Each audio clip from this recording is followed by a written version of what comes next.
Welcome to the World United. Welcome to the World United. I now have the pleasure of introducing Ruben Arizmendi. He is an attorney with Arizmendi Sierra Club. He is an environmentalist activist, and he will talk to us today about loving Mother Earth. So please, Ruben. Thank you very much. I really appreciate it. Am I being heard okay? I hope. We can hear you, but the camera is a little tilted sideways. That was my wife's idea. Okay, there we go. I did not want to do that. Okay, so you can see me better now and you can hear me better. Okay, thank you so very much. Balram and Charles have just kind of been a great segue into my discussion today, especially when we take a look at the Mother Earth as being 7.9 billion souls on this planet, on this Mother Earth, as of 2021. There is a thing called a world-o-meter, and it gives you the list of births and deaths as they are occurring. If you go to worldometer.com, you'll see that. We have approximately 8.7 billion species on this earth, and we have 20 quintillion insects on this earth that far outweigh any other animal life. This world consists of so much.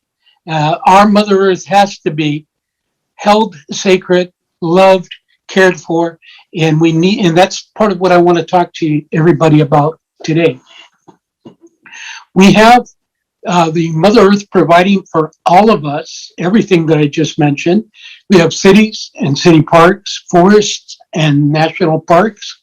And the Mother Earth also gives us the air that we breathe, the water that we drink, the food that we eat. And by the way, parenthetically, think veganism as a possible way to go with that one topic of food that we eat. In August of this year, something very rarely, something never before occurred in Greenland. And it was in the news, and I don't know how many people caught that. But for the first time ever in recorded history, it rained in the summit of Greenland instead of snowing. Why does that matter? Well, doesn't rain sound good to us? It's precipitation. It should work.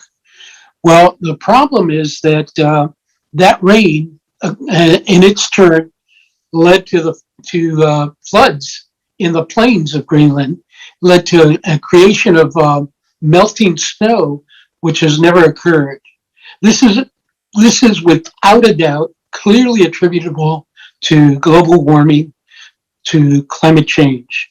And how can we love our Mother Earth, the one who has given us all the spirits that we refer and reference throughout this conference and convention, as we may call it? It is the basic bloodline that keeps us as human beings and allows us to explore all our spiritual aspects in this world. So when we have global warming, we have all kinds of horrible incidents that occur throughout the world. And I can sometimes I make the analysis or an analogy that we have Mother Earth, we have disease, and we have humans. And if we make that comparison and we have floods throughout this planet, we have, when there is a dis-ease, as some doctors will refer to it, an unpleasantness, an illness, tears out of human beings. That's water coming inappropriately and unnecessarily, only because, as Charles may have referred to, fears or other things that are out there that are invading our spirituality. Drought is on one side, and fevers in the human beings. There's drought throughout the world. There are fevers in human beings when there's illness. There are fires, wildfires, forest fires, when there are infections in human beings. We have that comparison because we're human beings, we're spiritual beings, but then what does that say about the earth? What is happening with the earth? It is experiencing on a much more global level, without a doubt, that the same type of things as human beings we experience. So, what is our Mother Earth telling us? What is she saying to us? And what can we do? What are we doing? Let me give you some examples. On an individual level, for the longest time now, we have talked about recycling. Recycling aluminum cans, recycling plastic bottles, recycling all kinds of plastics. And that's important because the very next step is eliminate plastics. Why eliminate plastics? Well, most of our bags, our plastics are made out of oil, essentially. The basic component that creates these plastics is oil. Oil is one of the greatest destroyers of this earth. The production, the extraction of oil is what's killing this Mother Earth, quite frankly.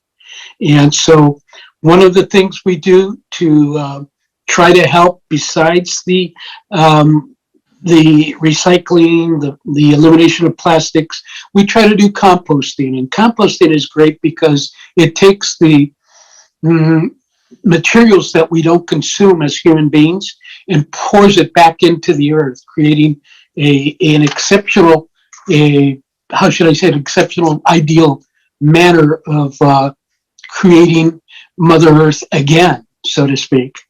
Okay. On a larger scale, however, we have renewables, renewable energy. What is renewable energy? Well, solar panels are renewable energy in the sense that the sun gives and continues to give and will continue to give for millions of years, for as long as we save this, our planet Earth. Okay. We have windmills. Windmills are very great in that they create energy simply by having the wind blow through them and then generating the type of hydroelectric, not hydroelectric, I'm sorry, I misspoke, the type of energy that we put into cells that store the energy that can be used to create light and other electricity. Hydration, that's the water. That's what we've been using for years and now centuries on end, in order to create our electricity, in order to keep us warm in times of cold and in times of heat, cool us off. This type of electricity has been with us for so long that we are kind of wearing it out, especially in those areas that are suffering under the droughts. We have a difficult problem in counting on Mother Earth to continue to make this water available to us to generate the type of energy that we need in order to sustain ourselves and with the electricity that we need to sustain ourselves. There is much controversy over nuclear energy, and rightfully so. You see, the thing with nuclear energy is that it provides us with a lot of energy, a lot of electrification that we can use. But we have the huge problem of the plutonium waste that is created and cannot be destroyed for centuries and centuries on end. And so there is much controversy on whether nuclear energy is the way to go. And I understand that. Be aware, however, that that is still a better source of electricity, of energy, than it is to drill for oil or natural gas. You see, the problem with the destroyers of the world, the things that are creating the greenhouse gas emissions that exist in this world that make our mother suffer so much and make human beings suffer so much, is that we have this drilling for coal, mining and drilling for coal. We have this drilling and mining of oil, and we have this drilling and mining of natural gas. All of this is an attack on our Mother Earth, on this planet. It is destroying this planet, and it does so even more so when you throw in the component of fracking. Fracking essentially is the process whereby we force water into our Mother Earth, so that we have her shoot up the oil and natural gas from below. It is not conducive to a good planet. It is not conducive to seeing that we can see the Mother Earth give us life, so that we can implement all the spirituality that has been discussed today. I think that if we will, by way of solutions, we could almost think as the saving of Mother Earth as its own faith in itself. If we do not save the Mother Earth, if we do not end climate change will surely end us as a human force, as a human life force. Other solutions that we've looked into are the electrification of transportation, something that we're seeing on a massive scale happening here in California without a doubt, and throughout other parts of the United States. If you get your buses, your trolleys, your cable cars, your cars and your trucks into electric mode, we can help eliminate greenhouse gas emissions. One of the biggest polluters in the world are actually, unbelievably, industry that helps so many throughout the country, throughout the world, has creating so much pollution in the air that we are hurting. Mother Earth is hurting. She's crying out to us. She's essentially saying, please change your ways. Methane created by cattle, again, harping back to the veganism. If we did not have cattle, if we did not use cattle as our primary source of meat and food, we can eliminate the methane that's created by the cattle flatulence.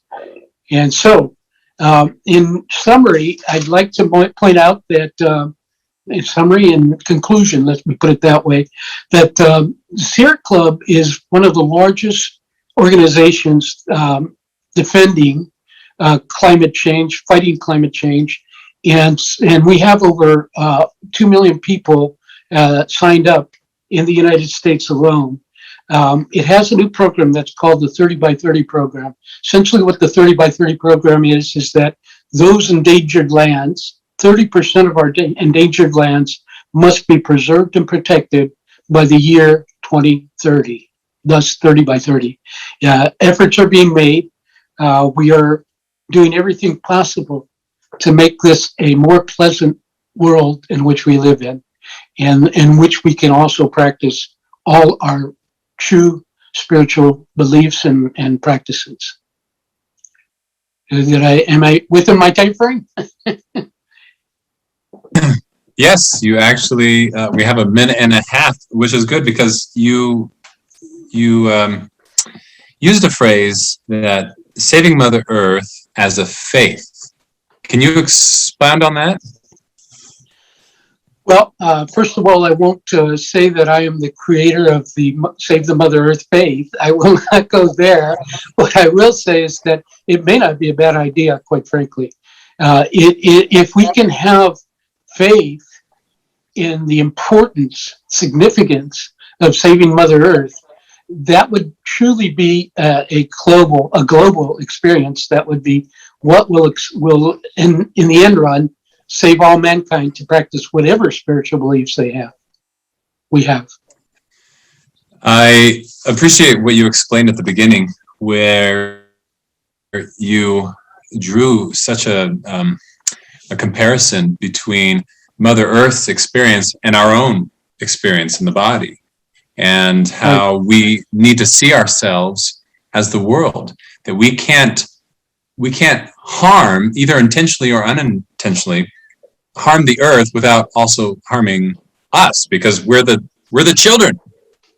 We're the offspring. That's the concept of Mother Earth. Okay, we are the children. We are the world. Somebody said that somewhere before. Yeah, original phrase. Well, thank you, Ruben. Thank you for that wonderful and relevant message. And You're welcome.